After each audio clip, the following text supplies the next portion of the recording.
Tu peux avoir la vision la plus claire sur ta vie idéale, mais si tu restes émotionnellement attaché à ton enfant intérieur, rien ne changera. Tu as peut-être déjà remarqué qu'à partir du moment où tu sors de ta zone du connu, ton mental essaye de te saboter.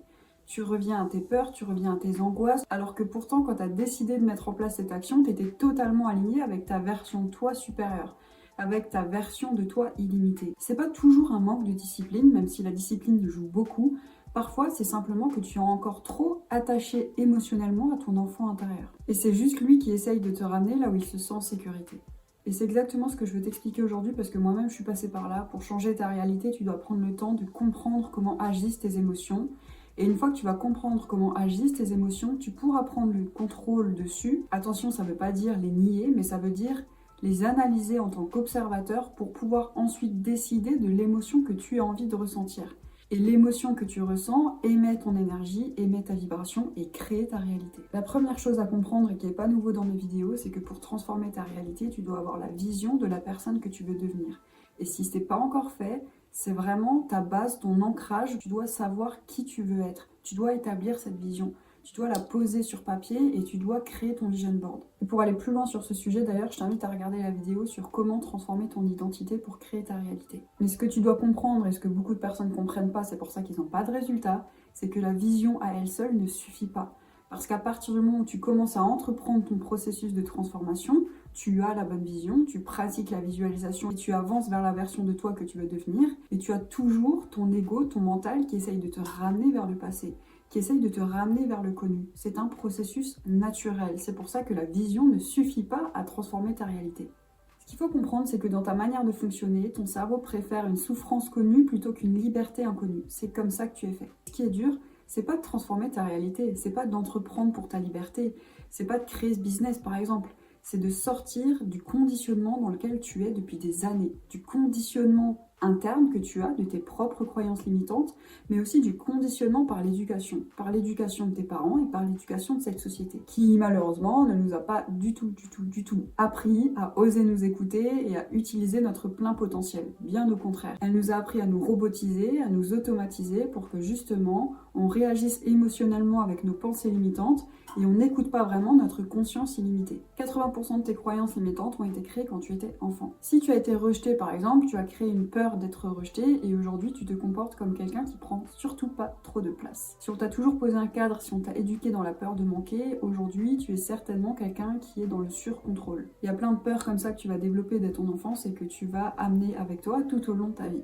Mais ce que tu dois comprendre, c'est que tant que tu prends pas conscience de ces peurs, tu prends pas conscience de comment fonctionnent tes émotions. Parce que tes émotions font partie d'un cycle et réagissent par rapport à une peur. Donc tant que tu prends pas conscience de ces peurs, tu vas les rejouer encore et encore, sauf que ce sera juste le décor qui va changer. C'est pour ça qu'il y a une nuance entre penser qu'on répète toujours les mêmes situations et au final vibrer toujours dans l'ancienne version de toi, dans les anciens schémas, dans les anciennes peurs, et effectivement reproduire inconsciemment les mêmes réactions. Pour t'expliquer un peu comment se forment les cycles émotionnels, c'est très simple. Tu as une émotion vécue pendant l'enfance que tu vas répéter inconsciemment, qui va créer ton identité, ta personnalité et donc ta réalité. Parce que ta réalité est le fruit de ta personnalité actuelle, de qui tu es, de ce que tu penses et de ce que tu incarnes. Et la vérité brutale, c'est que ton corps devient accro à certaines émotions, surtout quand elles te font souffrir. Parce que c'est sa zone de confort. Je dirais qu'il y a 4 choses que tu peux faire pour sortir de ces cycles émotionnels. La première étape, c'est très simple, c'est pas de lutter contre l'émotion, c'est pas d'agir, c'est pas de faire quoi que ce soit, c'est juste d'être observateur, d'observer tes émotions, de comprendre dans quel cadre tu ressens tes émotions, après quelle action tu ressens tes émotions. Est-ce que tu étais en compagnie de certaines personnes? Est-ce que tu étais tout seul? Est-ce que c'est à des moments particuliers de ta vie, de ta semaine, de ta journée? C'est une phase indispensable et hyper intéressante du processus de juste être observateur, observatrice de tes émotions. Et pendant cette phase-là, ce que tu peux faire, c'est te dire que tu n'es pas cette émotion, que tu es juste observateur, qu'effectivement, il se passe quelque chose en toi, il y a une émotion qui vient et qui repart, parce que ça dure jamais éternellement, je ne sais pas si tu as remarqué. Et toi, ton exercice déjà là, c'est de te dire, ok, cette émotion ne m'appartient pas. Et après, la deuxième chose qu'on va chercher à faire, c'est justement de changer cet état vibratoire, de changer cette émotion. Et pour ça, je ne vais pas te parler de théorie ou je sais pas quoi, je veux juste que ce soit simple pour toi, que tu comprennes comment tu peux te reconnecter à toi-même. L'exercice le plus important qui marchera à 100% des cas pour revenir à toi, c'est la méditation. On n'en parle pas assez. La méditation, c'est un pouvoir guérisseur interne sur absolument tout ce que tu veux. Et c'est pas le fait de méditer qui te permet de guérir tout ce que tu veux et de revenir à toi. C'est le fait de te reconcentrer sur ta pleine conscience, de te reconcentrer sur le rien et donc d'être de nouveau connecté avec toi-même. Et c'est ce que la méditation te permet de faire au final. C'est simplement un outil pour revenir à toi. Donc dans ces cas-là, quand tu as une émotion forte et intense qui prend le dessus et tu t'es placé en observateur, là tu vas pouvoir dire ok, je prends 5 minutes dans ta journée. Tu peux même le faire sans forcément te mettre dans une position de méditation ou autre, au bureau, sans forcément fermer les yeux, mais juste en étant en pleine conscience avec toi-même. Bien sûr, si tu as un endroit qui est au calme, où tu peux te mettre juste 5 minutes pour pas avoir de perturbations, c'est le mieux pour toi. Mais en gros, l'idée, c'est juste de te poser avec toi-même, de respirer lentement et de te reconnecter à ton cœur, à ta propre conscience. Et pour ça, ce que tu dois faire, c'est laisser passer les pensées. Parce que tu n'arriveras jamais à méditer sans penser. Ça, c'est encore un mythe, c'est du bullshit, c'est du fake. La méditation, c'est pas ça. La méditation, c'est laisser passer les pensées et te connecter sur cet intervalle entre deux pensées de rien. Et c'est là que tu vas te reconnecter à toi-même. Et à partir du moment où tu te reconnectes à toi-même, l'idée c'est de te demander, au fond, qu'est-ce que tu veux ressentir? Qui es-tu vraiment? Quel sentiment de plénitude tu cherches à avoir? Et te concentrer sur cette émotion. Et tu vas voir que plus tu vas te concentrer sur une émotion d'abondance, de gratitude, d'amour, plus elle va prendre le dessus. Et plus ton émotion négative, en fait, va s'échapper. Et c'est tout simplement comme ça que tu brises les cycles. Mais après, ce que tu dois comprendre, c'est que ça va pas se faire comme ça en claquant des doigts. Ça va demander du temps et de la répétition. Et donc c'est ça la troisième chose que tu peux faire pour briser ce cycle émotionnel. À partir du moment où tu te rends compte que tu as cette émotion qui intervient, force-toi, mets-toi en place l'habitude de prendre 5 minutes pour te reconnecter à une émotion positive, pour te reconnecter à ton cœur. Donc c'est-à-dire que tu vas passer du mental et de l'ego qui a peur à ton cœur, à ta version toi puissante, à ton vision board, à la version de toi que tu veux devenir en illimité. Et plus tu vas le faire d'une manière peut-être forcée au début, plus ça va devenir un automatisme. Et comme ça, tu vas briser le cycle. Parce que quand le cycle n'est pas brisé et que tu as une peur qui intervient, tu agis en fonction de cette peur. Peut-être que tu t'en rends pas compte, hein, souvent c'est inconscient. Ne serait-ce que d'aller manger un truc sucré pour te rassurer, de commencer à scroller sur les réseaux parce que du coup t'es pas bien, donc tu as besoin de dopamine rapide, peut-être de du coup laisser totalement tomber quelque chose que tu étais en train d'entreprendre. Tu vois, toutes ces choses-là, ça te déconnecte de qui tu es vraiment. C'est ton mental et ton ego qui parlent. Donc plus tu vas prendre l'habitude de couper ce cycle, plus finalement tu vas reconnecter à toi et tu vas briser le schéma en continuant de faire ce que tu as à faire, en te disant que non, tu veux pas que cette émotion prenne le dessus, donc tu vas pas aller manger ce truc sucré, tu vas pas abandonner, tu vas continuer et tu vas laisser l'émotion passer en tant qu'observateur. C'est ça le secret. Et la quatrième chose qui va t'aider à créer pleinement ta réalité en étant toi-même et pas en laissant les peurs de ton enfant intérieur prendre le dessus, c'est d'agir dans l'instant présent comme si tout était déjà là. Comme si tu étais déjà cette personne. Parce qu'au fond, tu l'es déjà. C'est juste que c'est ton mental qui joue entre ta conscience et ton ego. Ta conscience et ton ego. Donc parfois, tu vas te sentir totalement aligné. Parfois, tu as les peurs qui vont revenir, les doutes. Après, tu vas de nouveau te sentir aligné parce que tu auras fait ton exercice de reprogrammation. Les doutes vont revenir. Parce que ça fait partie de ton ADN, ça fait partie de ton identité, de ta personnalité. C'est qui tu es. Donc forcément, il y aura toujours un petit peu de ça dans ta manière d'agir, dans ta manière de te comporter et dans les choix que tu fais au quotidien. Mais là où toi, tu vas pouvoir faire la différence, c'est plus tu vas agir en écoutant ta conscience, en étant connecté à toi-même et en étant connecté à la version limitée de toi que tu veux devenir, donc à ton vision board que tu as créé, à tes affirmations positives, peu importe, à cette version de toi illimitée, ou si tu te disais, si tu n'avais aucune limite, qu'est-ce que tu ferais? C'est elle qui te guide sur le bon chemin. Mais sur ce chemin, il y aura des phases d'obscurité. Plus tu vas agir comme cette personne-là, plus ces phases d'obscurité seront petites, elles seront moins intenses et tu sauras que ça fait partie du process et tu sauras que souvent ces phases d'obscurité c'est juste des étapes nécessaires pour incarner la version de toi que tu veux devenir.